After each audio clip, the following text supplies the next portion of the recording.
여기한 일본인이 있습니다. 일본의 유명 기업인이자 대표적인 혐한 언론인인 그의 이름은 성은 게이며 이름은 새끼라 불리는 사람의 발언이 세계적인 비난을 받고 있습니다. 한국에 조선이 있다면 일본에는 날조와 외국으로 먹고 사는 FNN이 있습니다. 이 새끼들의 말에 따르면 일본뿐 아니라 미국과 유럽연합도 한국 투자를 각각 20%, 30%를 줄이며 세계적으로 탈한국 운동이 일어나고 있다고 밝혔으며 또한 노재팬 운동으로 일본에서의 투자나 기업 진출이 줄어들어 결국 한국에서의 고용이 줄어드는 결과가 생길 것이다 진단했습니다. 한국의 불매운동으로 탈일본을 외쳐왔지만 일본 의존 구도는 결국 변하지 않았고 반대로 그 반동으로 탈한국이 진행 중이라고 주장했습니다.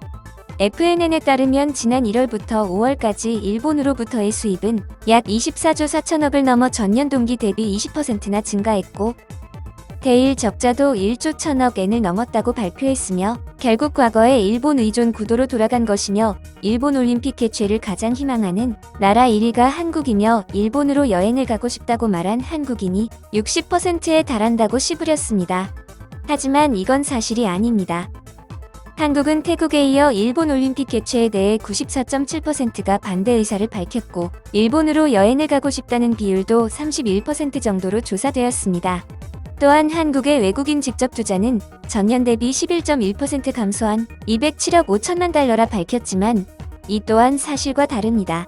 유엔 무역개발회의의 지난달 보고서에 따르면 지난해 FDI는 전 세계적으로 35% 감소했지만 한국은 빠른 회복세를 보이며 올 1분기 FDI 신고 기준으로 지난해보다 44.7% 증가한 47억 4천만 달러에 달합니다. 반면 일본은 전년 대비 FDI가 마이너스 31%라는 초라한 성적을 기록했습니다. 실제로 일본의 최대 화학기업인 스미토모 화학은 100억 엔 이상을 투자해 한국에서 핵심 반도체 소재인 포토레지스트를 직접 생산한다고 밝혔고 이는 일본 기업의 한국 투자로는 최대 규모이며 즉 FNN은 한국이 세계가 탈한국을 외치고 있지만 실질적으론 일본 내에서 탈일본이 가속화되고 있다는 사실입니다. 탈일본은 한국뿐 아니라 해외에서도 그러한 모습을 보여주고 있는데요. 인종차별과 폭력을 반대하며 평화와 평등의 메시지를 전달하는 캐릭터가 있습니다.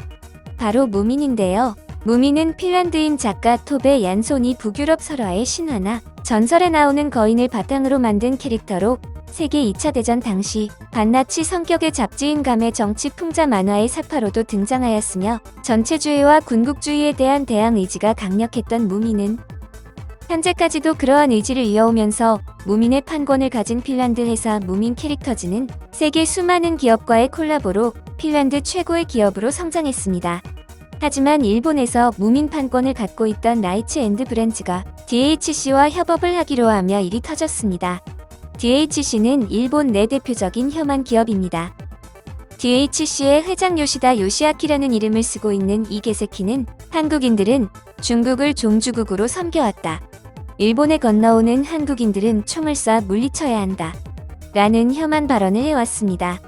하지만 한국에선 노재팬 운동이 일어나기 전에 이러한 DHC의 사실은 크게 화제가 되지 않았었기 때문에 한국은 DHC 회장이 혐한을 일삼는다는 사실을 모르고 있었음. DHC가 운영하는 구독자 77만 명의 유튜브 채널에선 매일같이 극우주의자를 초대하여 한국인이란 표현을 사용하지 않고 제1한국인과 조선인을 멸시하는 표현인 존이라는 표현을 쓰며 지들끼리 웃고 지랄하며 한국과 한국인을 욕하는 혐한 방송을 꾸준히 해왔으며 심지어 2018년 가을에는 당시 총리 대신이었던 우리의 아베 신조가 직접 게스트로 출연해 아주 즐겨보는 프로그램이며 많은 도움이 되고 있다라고 말해 논란이 일어난 바 있습니다. 무민 캐릭터즈는 인종차별과 폭력을 반대하며 평화와 평등의 메시지를 전달하는 기업입니다. 하지만 일본의 DHC가 이러한 기업인지 알지 못했고 일본 내 무민 판권을 갖고 있던 라이츠 앤드 브랜즈가 무민의 일본어판 공식 트위터와 라인 계정 등에서 DHC와의 콜라보레이션 상품 판매를 발표하자 이를 의문시하는 의견이 SNS상에서 잇따라 올라왔습니다. 무민 캐릭터즈의 CEO인 소피아 얀소는 트위터에 올라온 샵 차별기업 DHC 상품은 사지 않습니다. 라는 해시태그를 보고 DHC라는 기업의 실체를 알게 되었고 즉각 일본 대행사 측에 전화를 걸어 강력하게 항의하였으며 DHC와 무민의 콜라보 제품은 출시 단 하루 만에 전격 취소하겠다고 밝혔습니다. 소피아 연소는 일본 매체와의 인터뷰에서 그녀는 혐오를 조장하는 일본인들과 일할 수 없다라며 핀란드 기업 무민 캐릭터즈는 어떠한 차별도 허용하지 않겠다고 확실히 선을 그었고 DHC에 대한 인식이 철저하지 못한 부분이 있었다. 불쾌함을 느끼신 분에게 죄송하다. 라며 인터뷰 직후 즉각 한국인들에게 사과를 표했으며 일본의 무인 대행사에도 압박을 넣어 사과문을 게시하도록 하였습니다. 또한 무민 측은 곧바로 한국의 화장품 회사와 콜라보 진행 계획을 발표하는 등 DHC에 대한 강한 적대감을 표현했습니다. 이러한 무민 캐릭터즈의 발표는 DHC엔 큰 손실로 이어졌고 이러한 무민 측의 발표에 DHC는 NHK, 아사히신문, 일본 국회의원, 변호사, 재판관 등 일본의 중추를 담당하고 있는 사람들이 대부분 코리안계가 차지하고 있다라며 일본국에 있어 위험하다라는 글을 올렸고 코리안계는 뒤통수를 치는 나라, 한국인은 숨 쉬듯이 거짓말을 하는 성격이라고 처시부렸는데요.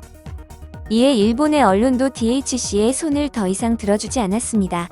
DHC는 한국 언론에서 우리 프로그램을 비난하지만 사실에 근거한 정당한 비평이라며 사과의 태도를 보이지 않자 요미우리, 마이니치 신문과 극우로 알려진 산케이 신문 등 일본 내 우파마저 혐오 발언의 선을 긋고 더 이상 DHC의 지면을 내어줄 수 없다며 DHC의 광고를 모두 삭제하였습니다.